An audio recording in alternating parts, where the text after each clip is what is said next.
علامہ نفیس احمد صدیقی۔ بچے کی ولادت کے بعد عورت 40 دن تک کوئی عبادت نہیں کر سکتی۔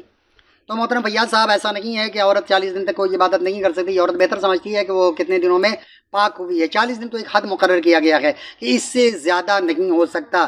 40 دن کے بعد بھی اگر کسی کو کوئی ایسی چیز نظر آ رہی ہے خاتون کو، تو پھر ایسی صورت میں اسے چاہیے کہ وہ اپنا نہا دھو کر جا کر نماز شروع کر دے۔ پھر وہ ایسا بلڈ ہے، ایسا خون ہے کہ جو کہ بیماری کا ہے یا کوئی اور ہے، نفاس کا وہ نہیں ہے۔ تو یہ تو ہے کہ رسول پاک نے 40 دن مقرر ضرور کیا ہے، لیکن یہ بھی فرمایا ہے کہ اس سے پہلے کوئی عورت پاک ہو جاتی ہے تو وہ اس سے پہلے نماز روزہ اپنی عبادات و ریاضات کو شروع کر سکتی ہے۔ اس کی کوئی حد نہیں ہے۔ ہو سکتا ہے کہ دوسرے دن عورت پاک ہو جائے بچے کی ولادت کے، اسی طرح ہو سکتا ہے کہ وہ 40 دن تک ناپاک رہے۔ تو جیسا کہ سنن ابن ماجہ حدیث نمبر 648 میں ہے کہ حضرت ام سلمہ رضی اللہ تعالی عنہا سے روایت ہے کہ انہوں نے فرمایا رسول اللہ صلی اللہ علیہ وآلہ وسلم کے زمانے مبارک میں نفاس والی عورت 40 دن بیٹھی رہتی تھی۔ رسول پاک کے زمانے میں نفاس والی عورت 40 دن بیٹھی رہتی تھی۔ ٹھیک ہے، بیٹھی رہتی تھی، یہ نہیں فرمایا کہ بیٹھنا چاہیے۔ رسول پاک نے یہ نہیں فرمایا۔ اس زمانے میں بھی عورتیں 40 دن تک بیٹھی رہتی تھی، جیسا کہ ہمارے یہاں ایسا ہی ہوتا ہے۔ اب آئیے، لیکن دوسری حدیث پاک سے پتہ چلتا ہے کہ سنن ابن ماجہ حدیث نمبر 649 میں ہے کہ حضرت انس رضی اللہ تعالی عنہ سے روایت ہے کہ انہوں نے فرمایا کہ رسول اللہ صلی اللہ علیہ وآلہ وسلم نے نفاس والی عورت کے لیے 40 دن کی مقدار مقرر کی۔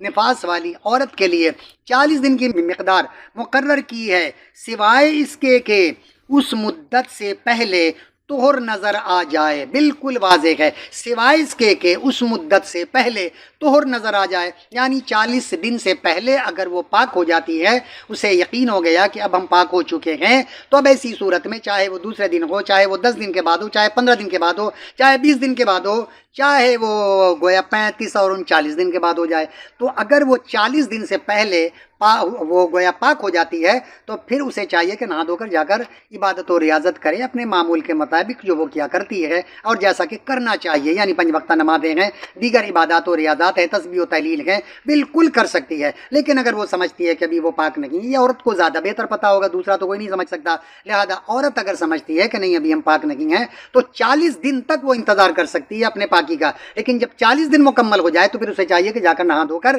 پھر عبادت و ریاضت میں لگ جائے۔ اب اگر کوئی بلڈ آ رہا ہے تو اس کا مقصد یہ ہے کہ وہ نفاس کا خون نہیں ہے، بلکہ کوئی بیماری کا استحاضہ کا خون ہے، جس کی وجہ سے اب اسے چاہیے کہ وہ نماز کو یہ نہ کرے، نہائے دھوئے اور جا کر عبادت و ریاضت کرے۔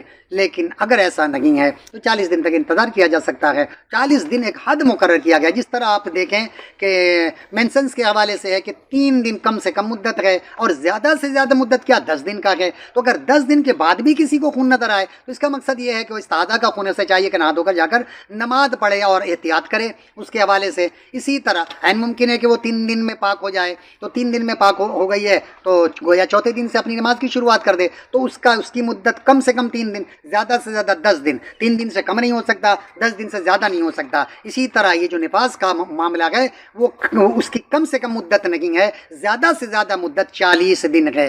تو عورت بہتر سمجھتی ہے کہ وہ 40 دن سے پہلے اگر پاک ہو جائے تو بتا دے کہ میں پاک ہو گئی ہوں۔ لہذا حدیث پاک میں ہے کہ جو عورت 40 دن سے پہلے پاک ہو جائے تو وہ اپنے معمول کی عبادت کرے۔ وما علینا الا البلاغ المبین۔